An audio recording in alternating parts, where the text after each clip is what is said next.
The chairman, Independent National Electoral Commission, has warned political parties against campaigning in religious centers such as churches and mosques. INEC also warns political parties and candidates against the use of masqueraders and public facilities for campaign. The commission is also asking political parties to align strictly with the provision of the Electoral Act to avoid sanctions as stipulated by the Act. INEC has fixed September 28 for the commencement of the campaigns for the presidential and National Assembly, while elections will hold on February 25, 2023. INEC National Commissioner and Chairman Committee on Information and Voter Education, Festus Okoye, says the law expects political campaigns to be civil and devoid of abuse. So now joining us from our Abuja studio to dissecting INEC's recent statement is the duo of Arise News in-house analyst, Dr. Sam Amadi, Director, Abuja School of Social and Political Thoughts, and James Ugochukwu, co-convener of Nigerian Civil Society Situation Room and Executive Director, African Center for Entrepreneurship and Information Development. Great to have both of you here. Mr. Sam Amadi is the Director, Abuja School of Social and Political Thoughts, I should say. Good to have both of you here, but I'd like to ask about the possibility for enforcement, because we never see enforcement. If we're to go by what INEC is saying, the rules have been broken already. I am already seeing political campaign billboards since the start of the year. Posters everywhere. Campaigning has started in full swing even before the stipulated dates. Dr. Sam Amadi, what would you like to say about this? And Mr. Ugochukwu, what would you say about this? Dr. Sam Amadi, you go first.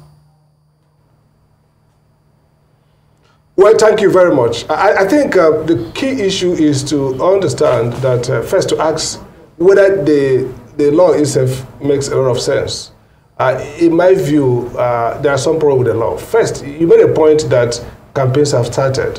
And rightly so, if you define campaign to be anything, not talking about candidates. So right from after primaries, when you see billboards, when you see grant interviews, candidates talking about their policy, why they're the best guy for the job, that's campaign. So the first question I ask myself is, should you not be more definitive around what we're waiting to happen? So this is the point. We confuse the notion of campaign and what Nigerians call electorarian. Because right away, everybody's campaigning. But the question is, should we have a time in which we say this official time for what we now call electorarian, which is basically the rallies that people go around and then say, vote for Mr. B and C. If you have that clear definition, then you might not have to regulate when campaign starts. Because right now, like you rightly pointed out, everybody's campaigning in the sense of everybody's presenting themselves as the candidate and bringing reasons why what they've done before, their profile, I fixed Lagos, or I fixed privatization of Entel, or I saved billions in Anambra, and so on. And then, of course, everybody has their selling point. That's the first point I would like to say, that, look, we should be more definitive. For example, if you look at Section 91, it talks about even campaigning in government house. What do they do? Government offices. That includes Governor's Lounge, that includes Office of the Governor, and each time, even during real campaign, when campaign starts, these governors and presidents host people, talk about their candidates, and even try to ask people to vote for them. Now, look at the contrast to the U.S. In the U.S. case, for example, you have a law that says you shouldn't fundraise in government facilities. So the President of America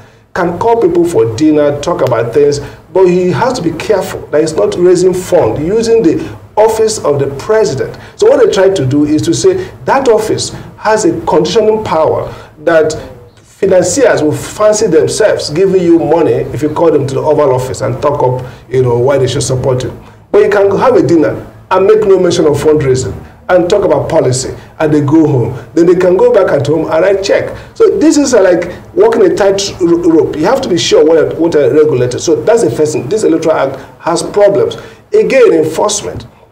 If you're going to enforce against everybody, then there's a problem. I understand the one around religious campaign, because the idea is to regulate democracy in a manner that helps us to conserve political stability and unity. And religion has been the toxic and good. I mean, in the earlier days of American independence, there was notion about what they call the habits of the heart. You need these habits of heart, which religion induces for good citizenship. There also the Christopher Hitchens school that says religion pollutes everything. So that anxiety, if you allow religion, it pollutes everything. At the same time, you need basic religious values to undergird democracy. So there's been an effort not to be too restrictive, to allow religious speak as part of political speech. At the same time, to also control what religious leaders do. So in the US, for example, up until Trump, religious pastors and others are not allowed to speak or to make political campaign for anybody. So now Trump felt it was a restraint against religious people by atheists and others who are not religious, and that he removed that executive order. So back to the point, you can enforce this, but look, the enforcement derived from the incoherence. If you look at the act itself, like my friend here will point out, there are differences about punishments and sanctions. So really, I think it's a patchwork. It's not well defined. We should step back and say, look, what do we want to control? We want to control religiously motivated speech that tend to divide. We probably don't want to control the presence of candidates in churches or mosques or in social gatherings. We probably don't want to restrain governors, presidents, and legislators using their office and talking up their candidates. Again, when does campaign really start? Why should we regulate when campaigns start? Why not say at a particular period they can flag off, physical field campaigns? But once candidates are speaking, once they are addressing issues, once they are putting their billboards and making statements, they're actually campaigning for themselves. So we need to go back and say, do we really need to flag off campaign? Do we need to, after primaries, don't we need to allow candidates to start campaigning and then they roll out independently when they want to go on tours, on city tours, on rallies and all that? Those are the issues that we need to control for coherence, so that when you're enforcing a definite wrong that targets at a definite mischief that the law wants to control. At this point, it looks all over the map. Okay, Mr. James Ugochukwu, if you would like to jump in here and talk to us about this. Well, when it comes to campaign, we'll be looking at a coordinated action aimed at a particular goal, and you discover that immediately they even started, vying for the primaries. The campaign have already started with billboards everywhere, with people aligning with a different interest group, aligning behind a particular candidate and all that. And it calls to the question of the kind of law we operate in this country. You have the best of law, the best of institution and all that, but they are all weak when it comes to implementation. Because if the regulatory bodies from INEC to the security agencies to other government ministry and parastatals that are supposed to be controlling all these things are up and running with their game, I think all this should not be happening. As we see now, what INEC is saying is already in the Electoral Act, and at times you wonder if these political actors, they read the Electoral Act at all, or they just believe that they are above the law and nobody can hold them responsible. It's right there in section 92 that you should not use a designated religious places or public places or offices for campaign. But we see it happening everywhere. Apart from even the religious actors, we even see, the political actors, we see religious actors or heads campaigning on behalf of these people in churches, in mosques, and all those places. So it comes to question of, implementation of the law, regulating all this. Is the country ready to, wield the big hammer? Because we are looking at highly placed individuals that looks untouchable. Can INEC muster that courage? Can they grow that balls to hold these people responsible for their violation of this provision of this act? So these are the things we should be even talking about. For instance, now the past election that took place in Osun and Ekiti State now, we saw some people being arrested for vote buying and committing several election offenses. Beyond that, media paparazzi, we are yet to see that these people have been taken to court or they have been convicted and all that. So until we get to that particular point where people will be afraid of the law, we'll just be making noise in the media and people will keep on, contravening the provisions of this law. For instance, now, yes, the law was so smart in that provision because it knows the sensitivity and how Nigerian cleaves to their religious belief and their ethnic affiliations and all that. And that's why I think those provisions were put in there, you know, to guide our political actors and their supporters in managing how they go about their campaigning and all that. So I think going forward, we should be looking at enforcing this law. And of course, we have election offenses commission bill in the National Assembly, and I think what INEC should be doing now is to see how they can align with other actors to ensure that this law is passed before the election, because we have at least 4 months or so before the election. If it can be passed, then let's see that if the commission can now, you know, use 2023 election as a pilot case. Let's see how far they can wield their stick, how far they can go about investigating election offenses, apprehending people, no matter how highly placed, and making sure that they throw them to jail. Because if we just have one scapegoat that is thrown to jail for election offenses, I think every other person will learn lesson from that and do things the way it's supposed to be. Well, Sam Amadi, in the absence of an electoral offenses commission, can many of these provisions in the Electoral Act, can they really be implemented? Under Section 92(3) of the same Act, we're told, oh, don't go to churches. At a time when religion is one of the hottest issues of the day, with the churches in particular mobilizing their members to go and get their PVC, their voters' cards. And many of these churches are already saying they will mobilize to ensure that their congregation votes in a particular way. How do you enforce that without infringing upon religious freedom? And then Section 92, subsection 5 of the same Act talks about politicians not using private bodyguards or any kind of able-bodied men in 2022 Nigeria, with the way our politics is played. Do you see the possibility of a case being made for a further review of this Electoral Act before the election, or after the election, rather? Thank you very much. I think, let me start from the first one. I mean, look, EFCC does not want the Electoral Tribunal Commission's Election Offences Commission's bill to be passed because it fancies that it has capacity to prosecute. But I think the idea, the selling point of that commission is because you now have a dedicated commission doing electoral offences.